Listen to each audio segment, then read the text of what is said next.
Hi, everyone. Welcome back to our Shepherd Podcast. Pastor John Karolus here with Pastor Scott Seidler. And today we're talking about the importance of Christian hospitality. We'll, of course, be speaking from the perspective of trying to create a church that is characterized by hospitality when people experience our ministries, worship with us, walk with us. But the hope is that in your own Christian living and us individually, we can emulate and reflect some of that same idea because theologically speaking, it's a critical part of what it means to be someone who follows Jesus, to be hospitable. So, Pastor Scott, when it comes to Christian hospitality or hospitality in general, what thoughts cross your mind? Well, I think the number one word is just be normal. Do unto others, right? The golden rule. Do unto others as you would have done to yourself. Think about what it means for you to be received hospitably, how you enjoy being recognized and welcomed and feeling like you are not an intrusion in a person's life. And if you can make that judgment from your own point of view, you are at least on your way to being able to reciprocate. And so I'm always asking the question, how would I want to be treated? If I came into someone's house, someone comes into my house, the church, my office, how would I want to be treated? And I try to reciprocate. It's a little bit like the conversations you have with people, and there's different degrees to which you'll be honest and open with them. How long of an answer do you want when somebody says, "How are you doing today?" Right. Do they just want to, be acknowledged that they've said something to you? You want to say something back, and that's the end of the interaction? Or do they want you to sit down in your office or on your couch and actually listen to the things that are causing you stress, the things that are giving you joy, and all of that thing? And I think, when you're not sure where you land with somebody, or maybe when you're in an environment like a church or visiting somebody's home for the first time or grabbing lunch with a colleague, the question before you is, am I willing to entrust myself to this person? Do I really want them to know maybe the things that I'm cynical about, or the things that I'm struggling with, or the things that are causing me a great deal of stress or suffering or whatever it might be? And the question is, am I willing to take that next step with somebody? Right. So as you think about churches that have exhibited the kind of warmness, the kind of welcoming environment that allows someone to be themselves, what kind of things from your own life experience fill your mind? Yeah. I think, with the whole definition of hospitality takes time, and you can't microwave hospitality. Put that in your hopper. You can't fast cook hospitality. So, a church or a person, frankly, there's no difference, that wants to show hospitality, you have to create some level and allow for some level of spaciousness. As people come in, hospitable is not rushing them through the narthex, here's the bulletin, go sit down. It is the ability to linger with them and to be patient. If there's someone, for instance, that comes into church and I'm out there greeting at 9:29 and I know I've got 1 minute left until I'm supposed to be up front leading worship, I make a mental note in my mind that if I am 30 seconds late, nobody's going to care. And the people who do care, I've made the judgment they can care, but I'm not going to care about their caring, because what I'm not going to do is microwave the hospitality for this new visitor that just came in and is trying to get accommodated to this very new worship location that they have entrusted the care of their souls to. So that for me is a word that that is put alongside hospitality, and that is the word spaciousness. There's definitely that sort of, I'm going to create space for you. I want this to be a space you feel comfortable in, kind of element to it. Yep. And I think there's also an interesting kind of two-way street part of hospitality as well, where hospitality and homeness is something that we actually have to both contribute effort to, both put time toward, both put trust toward. And we, of course, we want to be the ones that go first. We want to be the ones that personally as Christians and also just as leaders of a church, we want to create an environment where we'll say, hey, we're willing to take the first step. We're willing to open ourselves up. We want this to be a place where you feel you can do the same. And then we can continue to grow our relationships so that there's a meaningful support here, meaningful encouragement here, a meaningful home. And don't you think, John, when I look at churches, broadly across all denominations, there seems to me to be like a competing interest at work. And on the one side, there are churches who want to show lavish hospitality to the guest, to the visitor, to the parishioner. On the other side, there are churches that want to show lavish hospitality to the presence of God and the work of the Holy Spirit. And sometimes what I find is that it's in either or as opposed to a both and. Those churches that show lavish hospitality seem too casual on welcoming God. Those churches that are maybe what we call high church and anxiety ridden about all kinds of liturgical detail seem, blindly unaware of the visitor. I mean, just speak a little bit to that from your own point of view, because you've been raised in a time within our Lutheran denomination where it seems to me the trend is more toward the liturgical, welcoming God side of, hospitality, and we're forgetting the fact that we're still human beings. Yeah, that is a thought-provoking question. And one that just, when you were speaking, this idea jumped to mind, and then I wanted to hear the rest of your question and understand that, we're coming from a context where there is that strange kind of competing theological interpretive difference, where, and this is how sometimes I try to describe denominational differences to people that maybe don't have a lot of church background.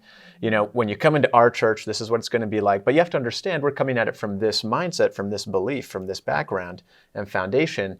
And maybe what you are used to or what you've experienced before is coming at it from a different presupposition, from a different set of values, from a different background. For me, I've always been raised in churches that had kind of multiple worship styles. And so there was no strangeness to that for me. It just made sense that people had a choice before them as to what kind of worship service they wanted to do. And that's, of course, a pretty large step toward accommodating the visitor, accommodating the person sitting in the pew. Right. But I never thought that there was a dismissal of this idea that we're also welcoming God to be among us. And what's interesting is that in our denomination, right, high church, high liturgical art, high vestments, high church, to use a crass word for it, decorations, these kinds of things that decorations all have a great deal of meaning and significance. But if you're uninitiated, it's a puzzle. It's a puzzle. It's meaningless. It's exclusionary. It's confusing. And that's where hospitality then starts to break down. I would say there is, though, in other denominational circumstances, where churches that are extremely highly charismatic, where they would overtly say, we are here to welcome the presence of God, and we just want to be a bystander in the midst of that. There is a similar effort toward the kind of experience both places are trying to have. Right. Whether it be from the incense and smoke filling the nave, or the fog machines filling the arena or whatever. Both of these worship styles are curating a kind of worship experience that makes it clear that the person walking in is actually there just to see what's happening and watch. It is fascinating to me that one of the fastest growing denominations in our country is the Assemblies of God. And frankly, I am scared to death to go into an Assemblies of God church, not because of anything, any judgment about the people, but because I do not practice the miraculous gifts of speaking in tongues. I am literally scared to death going in there and feeling like, because of that very literally vocal presence of God, that I'm going to be sticking out like a sore thumb. Here's the mute guy standing in the back while everybody else is in the midst of a charismatic experience, but you're right. It crosses, it's not just liturgical worship that can be exclusionary or, different.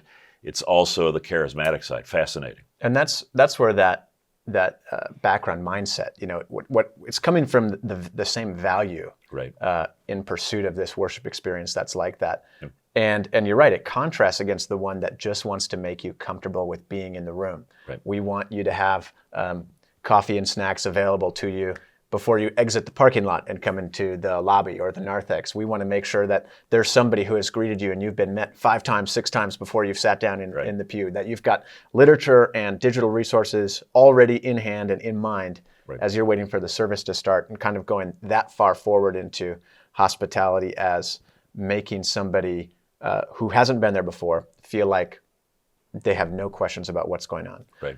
Where we see this, I think, for me in our contemporary setting in Mountain View, the kind of tension I feel is when people come in, we're in this contemporary setting. It's kind of the theater style worship space, and so when we sing some songs that elicit emotional reactions, and so people that get into worship in that way may raise their hands in worship, which for our traditional, more liturgical settings is not really a part of it. If anything, it's about actually genuflecting, getting lower to the ground, trying to almost abase keep oneself. Those things right. Yep. And keep those things hidden. And so the tension I feel is, how do I encourage an environment where someone like me, who just raising my hands was not a part of my worship life as a child, as a young adult now, and so it would be disingenuous to raise my hands, right? But also, I don't want someone to feel like they're not allowed to. Right. And then in our traditional setting, where we distribute communion around the chancel, around the rail, the communion rail, and you do it too, I'm sure. As a pastor standing up there at the altar, you're looking around and noticing who is watching the crowd to figure out what's the communion process. Right. How does this work at this church? Because it's different everywhere. It's exactly right. And it's a puzzle. And so those are the places where I think, as a church, we see the opportunity to try and communicate around hospitality. Hey, wherever you land on raising your hands or keeping them down, wherever you land on how your home church distributes communion, how can we create a place where you don't feel embarrassed or you don't feel pressure in the midst of those environments? Yeah. Well, and again, for me, it comes down to spaciousness. How much are you trying to pack into, this hour-long worship service? If I go into, again, to use an example that is not our Lutheran church, if I go into an Assemblies of God church and for a straight hour they are talking in tongues, there is no ability for me to participate meaningfully in that. So, I'm sure that does not happen, by the way. I'm sure that if I would go into an Assemblies of God church, there would be that time of charismatic expression, but then there would probably also be spaciousness for a word of welcome from the pastor, orientation to how to become a more participating member of the congregation, those kinds of things. And I think the same then holds true, coming back into our Lutheran tradition, which is, look, if we're going to essentially do a replication of the high Roman Mass from beginning to end with all the parts and pieces, that does not allow for a lot of spaciousness for just normal welcoming and greeting and conversational kind of engagement with the congregation. And so, that's where here at Shepherd, we're always trying to find the balance of we will be liturgical, but we're not going to be liturgical to the point that I don't have the opportunity to meaningfully kind of come down off the pedestal and just say, hey, welcome, I'm Scott. I'm the same guy in front as I am in the back, and would love to be able to talk with you over coffee and so on and so forth. So I think for me, the takeaway is spaciousness, both personally, making space, time, emotionally being able to welcome. And if I ask you how you're doing and you go into some long diatribe, I'm not sitting there looking at my watch like, oh gosh, how long is this going to take? Finish it up, people. I got to move along with my life. Emotionally available, physically, time-wise available, and you're on your way to at least having a chance to show hospitality to whoever you're talking to. What about you? What's your takeaway? Big takeaway for me is, how can I have a conversation with somebody that kind of proves to them that this is a time to be together where we can, we actually believe what's happening here, right? Like this isn't something we're just going through the motions. We're not up there kind of just practicing or watching the band perform a song, but it's something that we can participate in, whether it's quietly, silently on our own, or loudly, proudly, hands held high, having an emotional moment. And then also having the time and space before church starts, after the service is over, to gather on the patio or grab a cup of coffee and sit down and say, hey, how has it been since your mom's moved into memory care? Or how's the recovery from that procedure going? Did you make the golf team? All that kind of stuff, giving space for meaningful connection. Because I think theologically speaking, scripturally speaking, when we look at what Jesus' ministry did functionally, how he connected with people, how he spoke with authority, but then exhibited the truths behind that teaching into the lives and connections he was making is super important. Before we end, I would love to hear, kind of just from your own personal, whether it's life experience, church experience, what are one or two of the hospitable moments, or maybe lack of hospitality you've experienced, that influence your creation of hospitality today? Yes. Well, first, number one would be Pastor Jim Reens, who, in my childhood congregation, Peace Lutheran Church in Morris, Illinois, Pastor Reens would go to great lengths to know everybody's name. And it was a large church, about, 800,000 members by the time he retired from that congregation. And whenever you came home from college, he was a very committed personality. And he would, just bam, shake your hand, squeeze your hand. You'd be like, oh, I'm dying here. But he knew your name. And not only that, but, before or during the service, if he felt there was something out of place, especially the temperature of the room, he would walk down the side aisle at 100 miles an hour. He'd futz with the, analog thermostat, and then he'd go back up into the chancel. And I always thought about that because in my early ministry, because I wanted to show that same level of environmental awareness, so that there was nothing distracting from the experience of worship. And so that would be my number one thing. And the second thing from my mentor, Dave Cook, who was the senior pastor at St. Luke, Ann Arbor. He was in the middle of a huge building program, and we would meet monthly at the Jade Palace or something like that, Jade Gardens.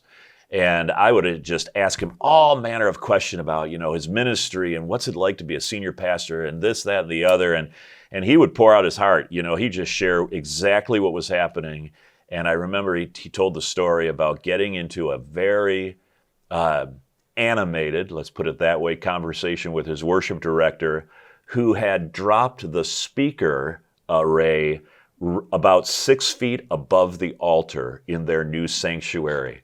And it was acoustically the place that it needed to be, but it was absolutely garish in being that close to the altar. And so he was telling me about how he finally just had to simply say, that speaker array is going up 10 feet, and I don't care how it sounds, because we are not going to compromise the vision of this altar space that we're spending millions of dollars building, because there's a speaker array appropriately placed 6 feet above the Lord's Supper. I mean, it was so funny listening to him talk, and he was so wise, and he was generally so patient and calm, but he was so intense about making sure that there was spaciousness for everything, and that nothing felt compressed or out of place. Those are my two stories. What about you? Thank you. Yeah, and I think relationally, there's a development point where you're willing to hear, somebody who's known for being a hospitable person, a personable, gentle, kind, welcoming, friendly person, and yet every single human being gets frustrated about things. Mm-hmm. And for someone with that kind of personality, when you work with them, walk with them long enough where now they're able to share the things that frustrate them in an honest way, not in a angry or, kind of a problematic way, but in a friendly way, and able just to share burdens together. That's a cool thing. That's cool. A really important thing. Personally, I think of the angle that my parents raised us in, as far as how to use the space God had given them in their home. Mm-hmm. Throughout my childhood and even into my adult years after I'd gone to college, they were always willing to house somebody if they needed a place to be. Whether it be a family member who was traveling during the week but kind of needed a safe place away from home over the weekend, who would travel through town and stop and be with us for a few days at a time, or even somebody who needed 3 months of housing because they're facing some difficult personal circumstances and needed to be somewhere, being willing to welcome them into our world, and then living honestly with them there, and being okay with the fact of, hey, we know we're going to be living alongside each other.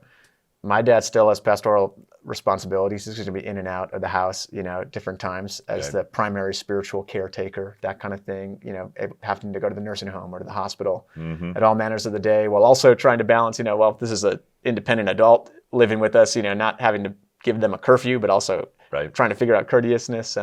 But that commitment they had to being generous with their space was something that continues to have an influence on me. Wow, and very I'm cool. trying to, our hope is that we can apply these things into our church experience. But I think both of our encouragement to anyone listening is, what is the way your life can begin to be shaped by the hospitality that Jesus displays? And Jesus even encourages, and I would say go so far as to command.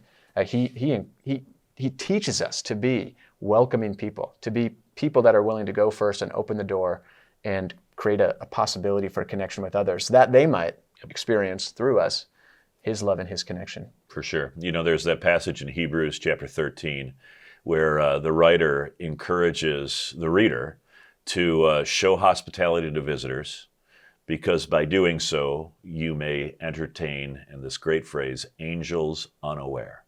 That idea that the most majestic spiritual beings may be in some disguised form the ones that are seeking your welcome, the spaciousness of your emotions and your time.